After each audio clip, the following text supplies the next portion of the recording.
नमस्कार दर्शक बंधु। राति रे पेचियार शब्द शुणिबाकू पाउथिले किंबा घरर छात उपरे पेचिया बसिबार गुरुत्वपूर्ण अर्थ कौन है पारे? चलंतु जानिबा। ओडिया वास्तुशास्त्र। प्रकृति आमको अनेक किछि छोट बड़ कथार सूचना देई थाए।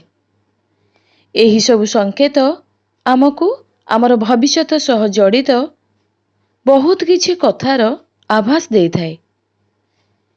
जीवन रे घटिबाकू जाउथुवा भल कि मंद विषय रे मध्य सूचना देई थाए।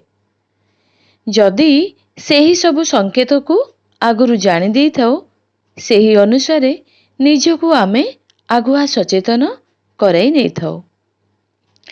पारा जदि घरर मुख्य द्वार बा झरकारे आसी बसी जाई थाए, तेबे आपणको धनर प्राप्ति होई थाए। हेले पारा पक्षीर घरे बसा बांधिबा घर पाई शुभ नुए। घर उपरे मयूर बसिबाकू बहुत शुभ मना जाई थाए। कौनसी कार्य रे जीवा समय रे मयूर देखिबा द्वारा सेही कार्य रे सफलता मिली थाए। तेबे आजी आमे पेचा पक्षी विषय रे विशेष भावरे कहिबा पाई जाउछु। पेचा एक एपरी निशाचर पक्षी अटे जहा दिन बेला सोइबा बेले राति रे जाग्रत अवस्था रे रही थाए।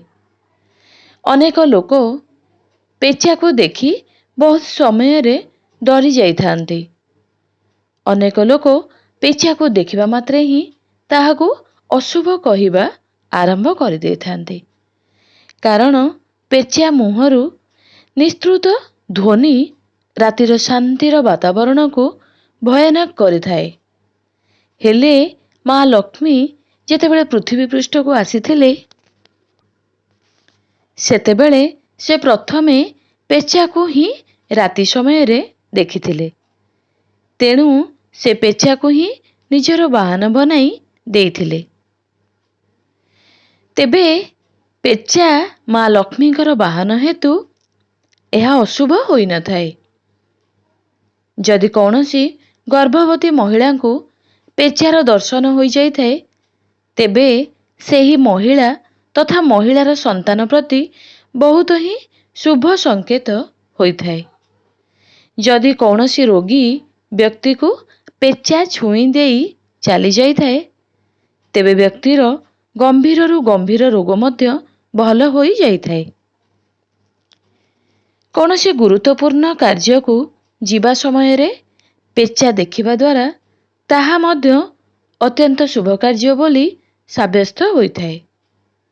सकाळु सकाळु जदि पेचा बोबाइबा बा देखा जाई थाए, ताहा मध्य अत्यंत शुभ बोली शास्त्र रे कहा जाइछि।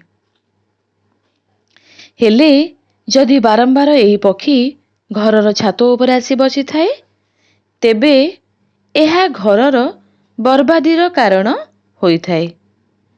घर उपरे किछि विपदर आभास रहिछि बोली पेचा दर्शाई थाए।